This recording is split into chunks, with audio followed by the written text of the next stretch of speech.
guys, welcome back to my channel. Welcome back to another week of what's for dinners. It's been a while since I showed my face on one of these videos, so I figured now would be a great time. So I wanted to just introduce the video by telling you that all of these recipes are super easy. They're quick, they're really yummy. I make all of these dinners when I come home from my normal 8 to 5 job, and it's super doable to make sure that you have dinner on the table in a quick amount of time. So if you want to know what I made for dinner this week, then just keep watching. Okay, so our first meal is French dip sandwiches. So I just have a French loaf here from the Walmart bakery, and I just layered some provolone cheese and some roast beef. I just get the lunch meat from, the lunch meat section at Walmart. I cut it into fours, and then I'm just gonna throw that in the oven just until everything warms through. With that, I'm gonna be serving some au jus sauce. So I just got this packet of au jus gravy. Just followed the directions on the back of the package. I'm gonna throw that on the stove until it is done. Also with this, I am making some air fryer broccoli. You guys have seen me make this a million times, but here's what it looks like. We served this with some chips, and this was super simple, quick, and easy. This next meal, we are going to be making buffalo chicken meatballs. I will leave the recipe that I use linked down below for you, but I'm basically just following the recipe the best that I can. I did add some green onions as well, and I'm just mixing that all together with my mix and chop, and then I'm using my ice cream scoop to make uniform meatballs. And I figure this is the best way to do that if you want the same size meatballs. And then we just serve this with some rice on the side and some corn on the cob. Another super easy and quick dinner.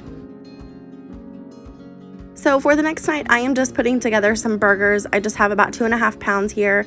I'm seasoning with seasoned salt, minced onion, and then the Kinder's buttery steakhouse seasoning blend. That blend is amazing. If you can find it, I highly recommend. Also using my Cuisinart patty maker. I can link it down below for you. I just got it on Amazon. Super good investment. I use it all the time.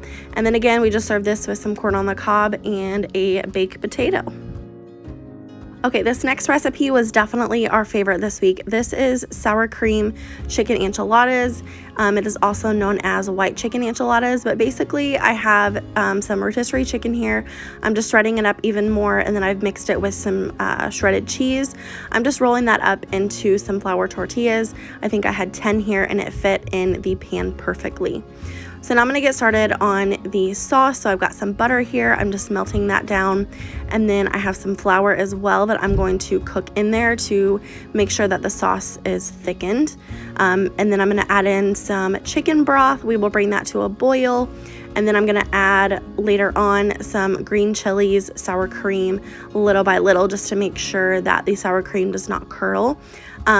The can of green chilies, it's a 4-ounce can, but I think that if your Walmart did not have 4 ounces, you would be okay getting away with 7 ounces as well. It didn't make it spicy at all, but this recipe, you guys, was amazing. I cannot wait to make it again. I think next time I probably will not use rotisserie chicken, just because maybe it was the chicken, but for some reason it was super dry. So maybe I will just cook my chicken in the crock pot next time. But I did want to mention, as you can see, I am adding just a couple spoonfuls little by little to make sure that the sour cream does not curdle, because this mixture is going to be super, super hot. So you want to make sure that it doesn't curdle. I am tasting it because it smells amazing, and let me tell you, if you try anything from this video, please try this recipe.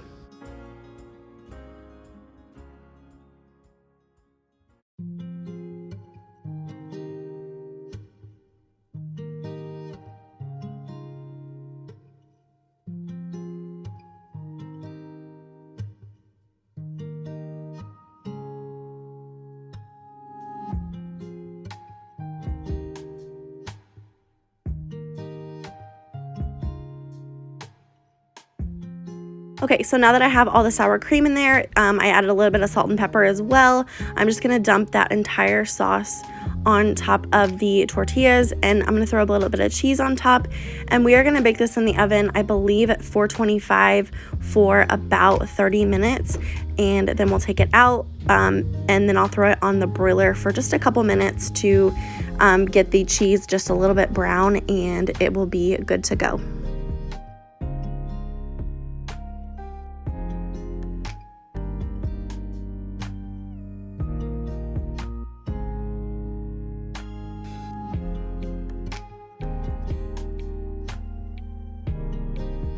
So here's what it looks like when it came out of the oven. It looks delicious, all that bubbly sauce there and the little bit of brown cheese. We just served this with a side of chips and some pineapple.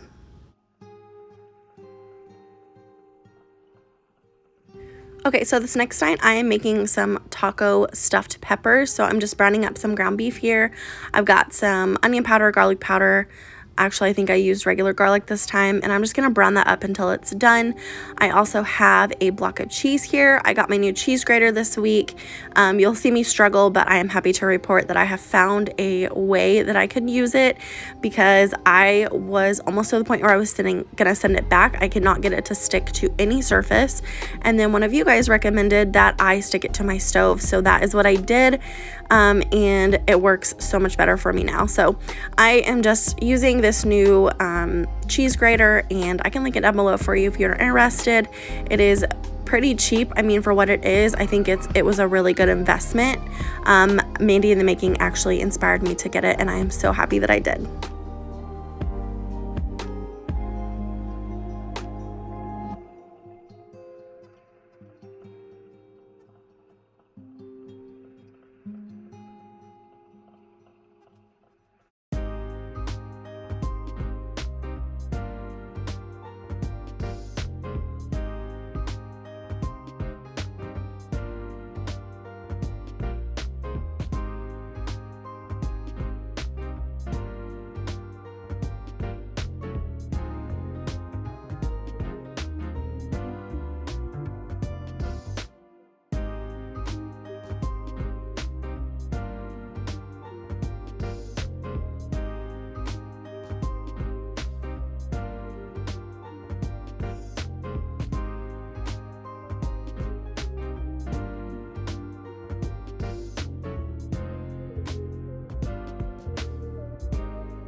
So now we're gonna chop up our peppers. I decided to use green peppers this time, but I think it would be really good with yellow peppers as well. But I'm basically just taking the seeds out and chopping them in half.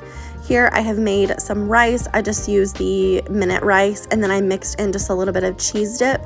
With the taco mixture, I did not share it, but I did use like the packet taco seasoning, and then I mixed in about a half a block of cream cheese, and it made it really, really yummy. So I will type out the directions that I used down below. I didn't really use a recipe that I found. I just kind of thought of it on my own.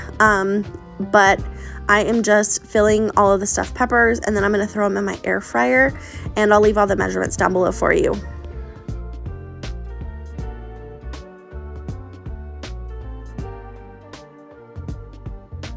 So here's what it looks like when it came out. That's taco stuffed pepper. We served this with some more chips and some pears. So that was gonna be it for this week's What's for Dinner. I hope that you guys enjoyed. If you did, please give it a thumbs up. If you're new here, please subscribe. Other than that, I'll see you in my next one. Bye, guys.